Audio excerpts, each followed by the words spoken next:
Hey there, welcome back. I've got something totally different for you today. We're doing coneflowers. I sometimes call them cornflowers, is wrong. Totally different flower. Coneflowers, and you should have had on your email a line drawing, nice dark line drawing that you can use to transfer this to your watercolor paper. Just tape this up to a window, lay your watercolor paper on top, and have a good sunny day, and you can see the lines right through it and trace it right onto your paper. So today we're doing something kind of different. We are doing those coneflowers, but we're also going to do how to make flowers on your own without any kind of a line drawing. And let's take a look at that, see if we can do that. Okay, here we go. So we've got the painting stuff here, we've got the line drawing, and we've got this. I just was putzing around with this a few minutes ago because there are so many flowers that you can make using the same basic system. A center, I mean, look at this one. It looks like a bit of a sunflower, doesn't it? These are coneflowers, but it could also be a daisy, right? So I'm going to turn this over and show you how to do it freehand. And then we're going to go ahead and paint these if you're uncomfortable doing freehand. But I would advise you to try a bunch of freehand stuff on these flowers because you'll learn a lot from doing it. So first of all, it starts out with an oval, right? You got an oval center thing like that. If it was sunflower, it would be a huge, big center. But we're going to start with that. And I'm looking at three different brushes. Well, two different brushes. This is a Raphael. My second favorite set of brushes are Raphaels. And we'll talk about that in the brushes video that's coming up. Size 6. And then I've got a super cheap brush here, which if you bought some little packet of brushes from Walmart, you probably got this. And I'm looking at that one as well. And we're going to try to do a few things with these two brushes. So the first thing is, here's your oval. I'm going to keep this away for now. So there's your oval. I'm going to make it a little bit darker so you can see it really well on the screen. Okay, there is your oval. If I want to put flower petals around that oval, there's some easy ways to do it. It takes a little practice. So if I were you, I would do what I did and mess around just trying things like this to see if you can get the knack of how to do it. So I'm going to make pink flowers. Again, I have my little Asian I don't know what they call these little cups that you put dips and things in. And I've got 4 colors today. I've got a red, which can also be used as pink. I've got a yellow ochre. And I've got my favorite ultramarine blue. And then I've also got this green over here, which is called Appetit Green. It's by Daniel Smith. And when we get to painting our other painting, I'll show you the colors a little more clearly. But for right now, I'm just going to try teasing some red paint out. Remember, you don't put it in the middle of it and swirl it around. Just put make your brush wet. Put the tip of your brush into the color and let it just move. Right? There you go. Now you've got a nice pink color. Put your brush down and don't put it particular to the oval. Put it kind of sideways to the oval and push down. And as you pull out, twist your brush. Just roll it in between your fingers and push it. And there you have a petal. And you can do that. You can make dark ones, light ones. You can do that.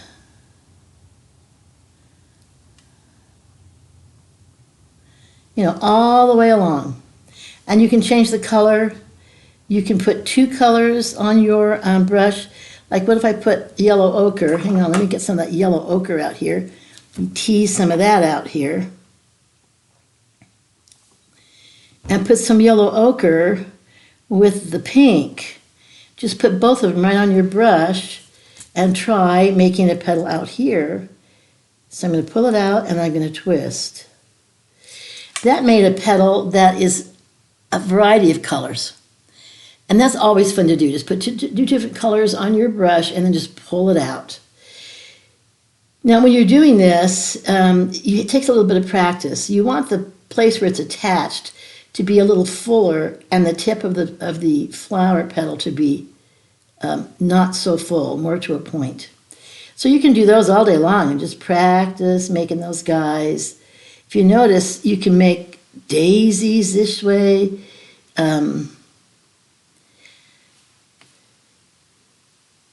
Here we go. And put them behind each other. Maybe that one comes out that way. This one comes out this way. But that's one way you can do a flower, just freehand. And then what you would do in the center is put a really dark color. I would take between the blue and the yellow ochre, I would actually mix those colors together, tease out some blue, take some yellow ochre, pretty heavy duty, mix them together, and you get a nice brown. And this color would be fine for making the center of your flower. Right? Then once you've done that, you can put on the little pollen things. And we're going to talk about that in a few minutes, but this is how you would do it. Just practice, practice trying different ways. Now, I took another brush. Let me try something else. I tried doing it. This is a round size 6 Raphael. This is a super cheap brush from, it doesn't have a name on it. Oh, it does have a name, Royal. This is an inexpensive synthetic brush, and I did those with that. You'll get a little different look depending on the kind of brush you use. So if I try another one, we won't bother with the center, but I'm going to put it here, and I'm going to pull it out, and I'm going to twist it. See, a whole nother different kind of look. I like that look. I might want to do that with flowers sometime. With this is a flat brush. Okay, this is a flat. This was a round. This is a flat. Inexpensive flat brush. And I tried doing it with my favorite black velvet brushes, and they don't work quite as well on this kind of thing, I don't think. But it does hold paint a lot longer. Well, it makes an okay petal as well. Just try different ones and see how you like the result, which ones you like better. So that's how you can do it on your own. You could make daisies that way, you could make sunflowers that way, etc. So let's go back now to our line drawing and look at the colors we're going to use for our green. We know we're going to use red and some yellow ochre, but mostly red for our petals, and then we have some blue that we can mix with the yellow ochre to make the center of the flowers. And then I was looking at greens. Greens are very interesting. There's so many different colors of green, you wouldn't even believe. So this is Viridian. It's a kind of a blue green. This is a very popular green used by artists everywhere, sap green. I like sap green a lot. Here's Orzo Green. These are all Daniel Smith products, by the way. It's more of a real yellow, yellowy green, super yellow. And this is one called, by Daniel Smith, called Green Appetit. It's kind of a granulating color, but I like it. This green, I just made by mixing blue and yellow together, right? We learned that, I think, in 5th grade. You could do that and get a green. So I'm going to use the Appetit green because it's very much like this one, and I like it. So that's what I'm going to use for my leaves. So let's go ahead and start. I think I'm going to start by using the round, the Raphael number 6 round. And you can make each flower a different color. So these are going to be the red ones. And I'm going to get some yellow out because I am thinking, flowers are not all the same. We all know that, right? They're not all the same exact color ever in nature. Each petal has a variety of colors in it. If you look at the source photo, it looks like there's some cream and there's some dark and there's some light. They're not always the very same color. And what makes things look phony is when you try to make them all one color. So I'm going to grab a little bit of yellow on my brush to go with that red, and let's see what we can get. I'm just going to follow the outline of the card, the source photo. It's a lot easier because you're just following that, right? So there you go, and just keep moving your way around, yellow and red.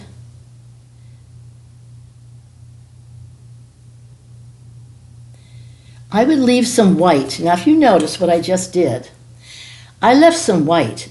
Between the petals, a slight bit of white, and even on that petal, a little bit of a yellow came through. I'm leaving it alone.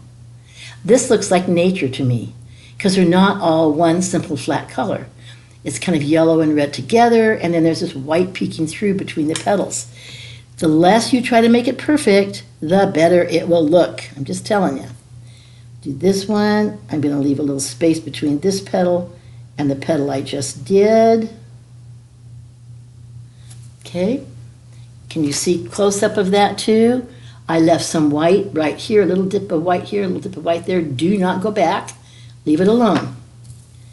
Now, on the back of these flowers, I'm going to do this right here. You know, as they go to the back of the flower, you'll notice they just look like a round, you know, like a piece of round something. You know, you don't see the ones in the back. If you make them so you have flowers coming out of all of it, then you got a daisy. And we're not making daisies here. Let's keep going with I like the yellow and the red a lot. Okay, now this one is big and fat. So I'm going to go ahead and put this area in and then bring it down and let it go. I'm starting to really like these. I love the yellow stripes, little hint of yellow stripes in some of these petals. I like it a lot. Let's do this one underneath here. Leave some white between it and the ones next to it. And this petal picked up more. My brush is getting dry. I'm going to just tip a little tiny bit of water. There we go. I like that because this petal became a little more yellow than the others. So I'm just going to go around. Let's go ahead. We can do this pretty quickly, actually. And you can finish this after the video is over. Now this one, just because of the way the paper is, little tiny dots of white where I didn't actually get the paint all the way into the paper. Perfect. Leave it alone. Don't try and make it look like it's all exactly right. When you try to make something look perfect in watercolor, typically, in my estimation, you kind of ruin it. Not meaning to, but you won't be as happy with the product. Okay, here's some more. Let's do this one. This one, I put the paint really thick. I like that. A little more water on my brush because it's getting awfully dry. You know, these just don't take long to do at all.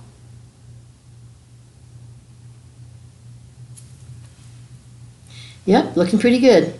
Now there should be either space back here or there should be actually another petal back here. And right now I'm just going to leave it alone. I'm not sure what I want to do back there.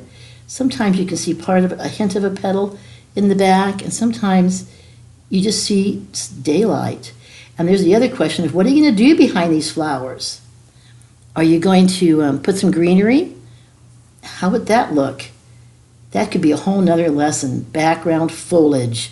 That is a whole nother lesson which we may not even address today. We might just hold this paint out for later and put the green behind it later. I'm thinking that might be a good idea. Okay, a little bit more water because it's getting too dry and glunky. Glunky is a new word I just created. Okay, this one's going here. Leave some white. Do not fill every little crack in with color. You will be sorry. I'm going to fill this in right here because you would have another petal behind it. But notice I didn't fill in totally. I left white there. You know, I left some white. You want to leave the white there. Okay, now we're going to do this one down here at the bottom. We're almost done with our flowers, and we're going to do our green. Let's add some more yellow in there because I think it would look cool. Because see, it mixes on the brush as you push the brush down, and you end up with these petals that look almost tiger striped. They're kind of cool looking. That one, and that last one right there. Okay, oops, and here's a little one I missed in the background. Let's make that one in the background red, true red, because it's in the background. It would be darker, right? If it's hiding underneath the other ones, it would tend to be darker. Okay. All right, we're done. Now we're going to do the leaves. One thing that's really great about this painting is that you don't have to wait for things to dry in between. We're going to go ahead and draw the stems coming down. In fact, let's just draw the leaves first. I'm going to use that wonderful green apatite paint. Going to add some water to it. Out here to the side. It's kind of almost like an army green. It's an interesting green. Do the same thing with this that you did with the petals. You're basically doing petals, but you're doing green petals. And let's add some yellow because there would be yellow in the leaves as well. Here's another one. Just follow the pattern and shape. You know, if you're not to the point where you can just do things on your own yet, and trying some of those new ways to paint without looking at the line drawings, don't worry about it. Don't use it till you're ready. Well, you feel like you're brave one day, give it a try. If you don't like how it comes out, who cares? Just try it another way. I'm going to leave some white in this petal, in this leaf. On purpose, I'm going to leave white right there. You know, suppose a bug had eaten that. You know, suppose a bug had eaten some of that leaf. This is nature. You know, it's not perfect, right? I'm going to put a lot of yellow in this leaf, so it'll be kind of tiger striped. You don't want all the leaves to look alike, because nature isn't like that. Here we go. This leaf. Don't worry if you go outside the pencil lines. We want you to do that. That's just kind of a hint, you know, there's just a suggestion. So you are free to do it any way you want. Going to leave some white between those leaves. And then we've got this leaf, which, by the way, I see is going right through a petal, which I forgot to paint. So I'll have to go back and get that little guy. Okay, let me rinse my brush off, wipe it on my paper towel, and let's get this little guy right in here, which I didn't see before. There we go. Awesome. Oh, we're so close. Now we're going to paint the middle of the flowers. This is going to be really great fun. I'm going to show you something brand new you can do with painting in the middle of flowers. I'm going to make some brown by adding blue and mixing it with my, what was it I put there? Oh, the yellow ochre. Yeah, blue and yellow ochre. It'll make kind of a grayish brown, and we're going to put that in the middle of our flowers. This is going to be the center. See, the nice thing was while we were painting the leaves, the other ones were drying. So we can put this right up against those. And I would leave a little bit of white in between the center of the flower and the petals. Don't feel like you have to fill every corner in. You do not. In fact, it always looks a little better if you leave some white there. All right, so there's one center of the flower. Oh, I see another petal back there I missed. So I'll have to go back and catch that guy up. There's the other, and then this is our last one. I'll put the center of this one in. Now you could use a regular brown. You could use a Payne's Gray if you wanted to make that center, if you already have a tube of Payne's Gray. Okay, now I'm going to very carefully put this little petal in. I see a petal back here I didn't notice. And because I just put that center of the flower in, if I have the center of that flower touch the middle of this flower, they're going to go and merge together, right? Because we know wet and wet, they merge together. So I'm going to be very careful that I don't do that I don't actually touch the center of that flower. Awesome. Okay, we're just about done. All we're going to do now is put our stems in. Got a couple of ways you can do that. Let's use a brush that has a nice fine point. And you know what that's going to be. My black velvet brush, because it makes such a beautiful point. And I'm thinking we're going to use, I think we're going to do it the same as the leaves. We're going to do a dark green. And don't put too much paint on your brush for these. You don't want to have a big wide thing. You want to have just a little bit of paint on your brush. And when you make a stem, I would suggest you not make the stem go all the way down straight. I would suggest you leave some space. Hang on, I have to get a little bit more paint on my brush because it was skittering. When it skitters on your paper, it means the paint is too dry on a dry piece of paper. and it's not wanting to lay down.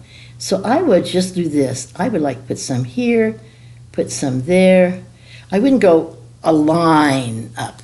I would just let little spaces in between where there's nothing. Notice that this one, this stem right here, doesn't even really attach to the flower. It kind of goes there and stops. Fine, no problem.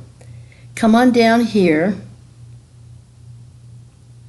and then here. And there you go. Your painting is done. Easy peasy. Now my question is, do we want to put a background in? I think for today, we're done with this. And we will come back another day. Don't forget this painting, because I'm going to bring this back to you another day in a few weeks, and we're going to do background foliage. How do you do background foliage? So this is looking pretty good to me. I'm happy with that. Go ahead and sign it if you want. You know, your signature is interesting, how you put a signature on a piece. I always try to put it in a place where it won't be in the way. Now, this painting probably isn't really done, because we're going to come back and work on it later. But I always try to put a signature someplace where it's not really noticeable, where it doesn't pop out at people. You don't want it to take over the painting. So on this one, I would say either right along this leaf right here, so it kind of becomes part of the painting, or maybe along this leaf right here. I'm thinking right along here. That way, you've got a signature on it, but it's not in the way of anything. Now, there's a lot more we could do with these flowers. These flowers, I think, don't show up on the camera nearly as well as they do in person. Oh, wait, I just thought of a great idea. Let's do something else. Let's take some lemon yellow. Let me get some lemon yellow out. Because, really, I think what's missing, you could leave it the way it is. But, you know, the center of the flowers have all those little things on them that are, hang on, give me 1 second here. This is an afterthought. I think it would be kind of cool to put those little pollen things in the middle of the flowers. And I'm going to use a couple ideas here. I'm going to use lemon yellow and see how this works. I can mess the whole picture up right now. If I do, fine, I'll do another die. I'll do it again some other time. And I'm just going to take the edge of this flat brush and dab, dab, dab, dab. Let's see how that works. Oh, not bad.